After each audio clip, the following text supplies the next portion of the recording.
Tuombe. Asante kwa watu wahagarara yangu dusenge. Tuombe. Mungu Baba, tunakupiga sana na shukrani na tushatangu asubuhi mpaka sasa hivi tunasema jina lako lipewe sifa. Tunataka kujifunza somo letu ambalo linasema kutembea na imani, utuongoze, utubariki, kila mmoja atoshe moyo wake katika jina la Yesu. Amen. Hapa kuifundisho kuna kuwa wasafiri watatu. Urino jijisho haboneka abagenzi batatu. Msafiri wa kwanza ni msichana mdogo. Umugenzi wa mbere ni umukobwa muto. Msafiri wa pili ni jemadari mwenye nguvu. Wa kabiri ni umukozi w'Imana, umukozi ugira imbaraga. Wa mwisho ni Mungu mponyaji. Wa gatatu ni Imana ikiza. Wa kwanza ni msichana mdogo. Wa mbere ni umukobwa muto. Mtusomee katika Wafalme wa pili 5:1-3.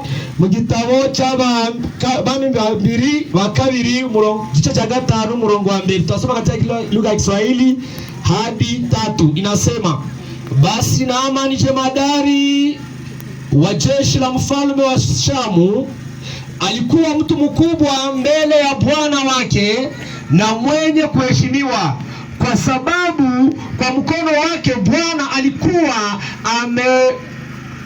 alikuwa amewapa Washami kushinda. Tena alikuwa mtu hodari wa vita, lakini alikuwa mwenye ukoma.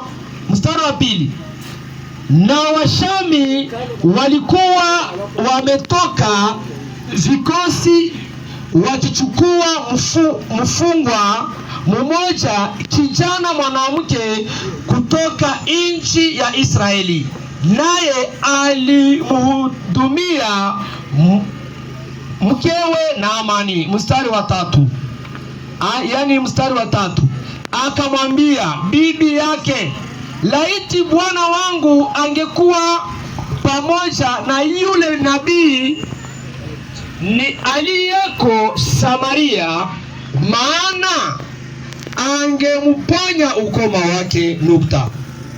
Nasikia. Mumaze kumva. Alikuwa msichana mdogo. Yari agakobwa gato. Na jemadari mwenye nguvu. Naona mugaba w'ingabo yarafite imbaraga. Alikuwa akigonjwa ukoma. Uyu Naamani yaragwaye ibibembe. Wakatoa msichana mdogo, bagiye kundambara, bafashe uwo mukobwa muto. Alikuwa wampei etranje ambao wanaita Waisraeli. Yari umukobwa wabonetse mu Bisirayeli, bafashe gwandoki bamujana mu gihugu cyabo ngizo ngabo, ili awe na saidia bibi ya jemadari mkuu. Bamufata kugira ngo abe umufungwa, kugira ngo afatanye n'umugaba w'ingabo gukorera umugore we.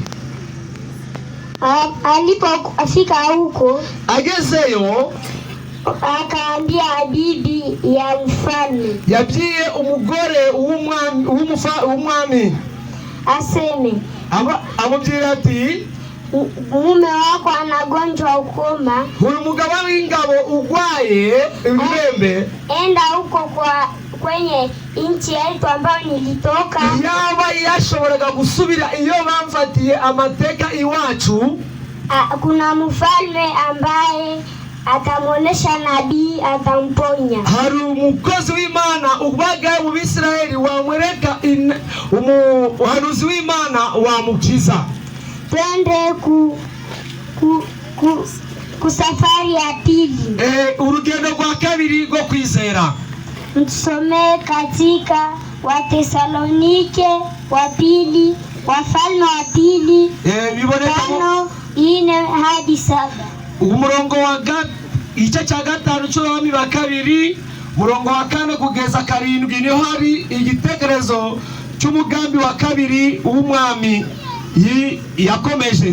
Turasoma Wafalme wa pili 5 mstari wa 4 hadi 7 inakuja ikisema, mtu mmoja akaingia akamwambia bwana wake akasema, yule kijana mwanamke aliyetoka nchi ya Israeli asema hivi na hivi. Mfalme wa Shamu akasema, haya basi mimi nitampeleka mfalme wa Israeli waraka. Basi akaenda zake akachukua mikononi mwake talaka 10 na fedha na vipande vya dhahabu 6,000 na mavazi 16. Akampelekea mfalme wa Israeli waraka ule kusema, waraka huu utakapokuwasilia, tazama nimemtuma mtumishi wangu Naamani kwako ili upate kumponya ukoma wake. 7. Ikawa mfalme wa Israeli aliposoma waraka huo, alirarua mavazi yake akasema, je, mimi ni Mungu niue na kuhuisha? Hata mtu huyu akanipelekea mtu nimuponye kama wake? Fahamu basi na kusihi muone ya kuwa mtu huyu anataka kugombana nami. Nukta. Hapa kuna kuwa jemadari hano umukozi Naamani alikuwa akienda kule Israeli, yagiye mu gihugu cy'Abisirayeli, akaenda ili apate uponyaji. Yagiye gushaka umwami w'Abisirayeli kugira ngo amukize. Mwami huyo akamwambia aende kwa nabii ambaye wanaita Elisha. Uwo mwami yamutumye kuri Elisa. Elisha akamwambia aende kwenye mto wa Yordani.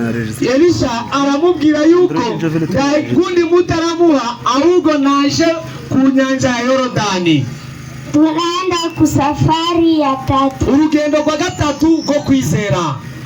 Tusome katika Wafalme wa Pili 5:8 hadi 14. Turasoma ubwa kabiri rwa Bami 5:8 kugeza 14. Tunasoma katika Kiswahili 8.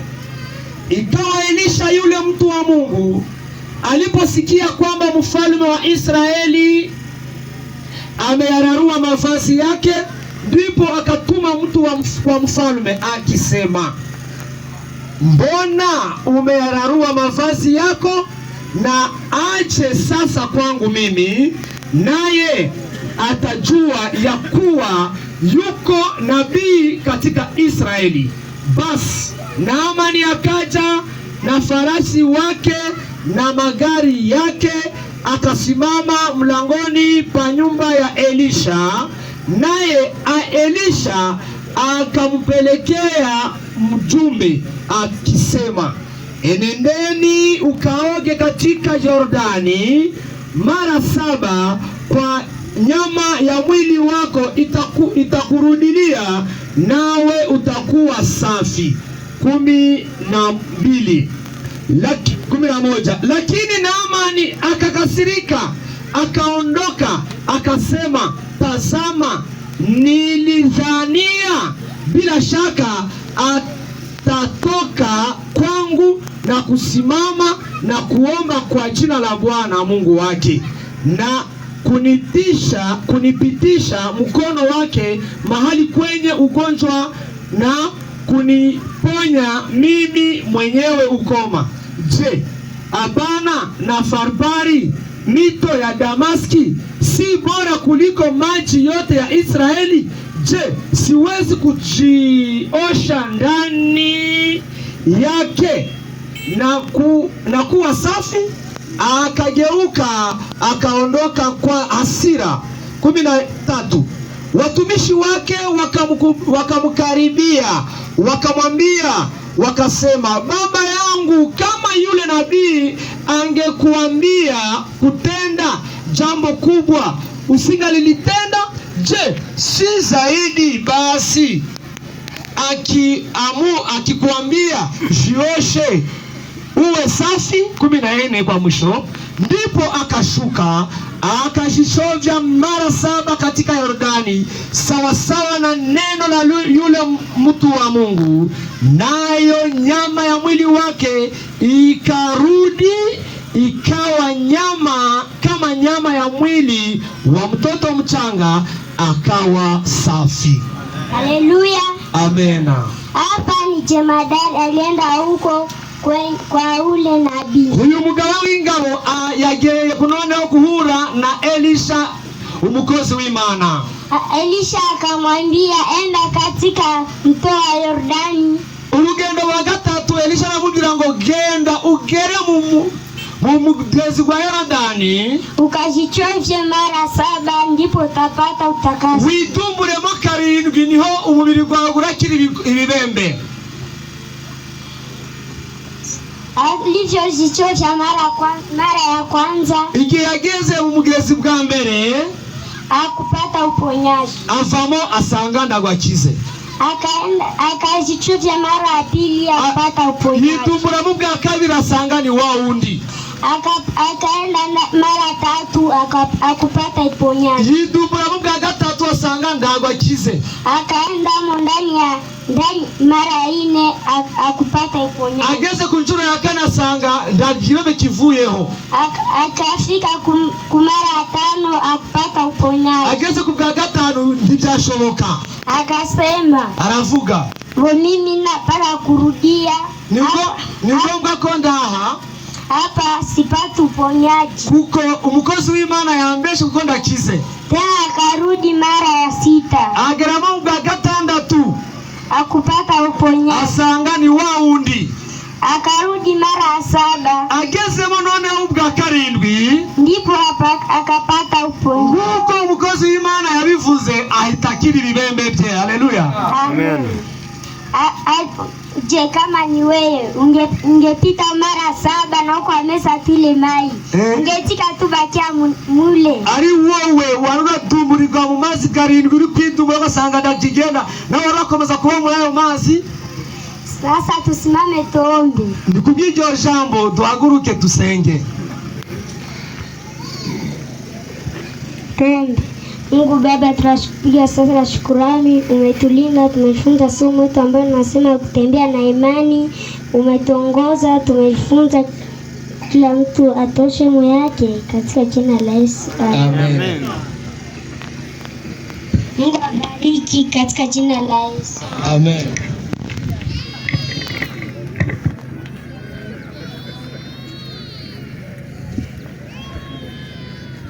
Munasema nini? Amen. Asante sana. Nikizani tumesema yaliyo muhimu kwa ajili ya kutembea na imani, na mchungaji atatia na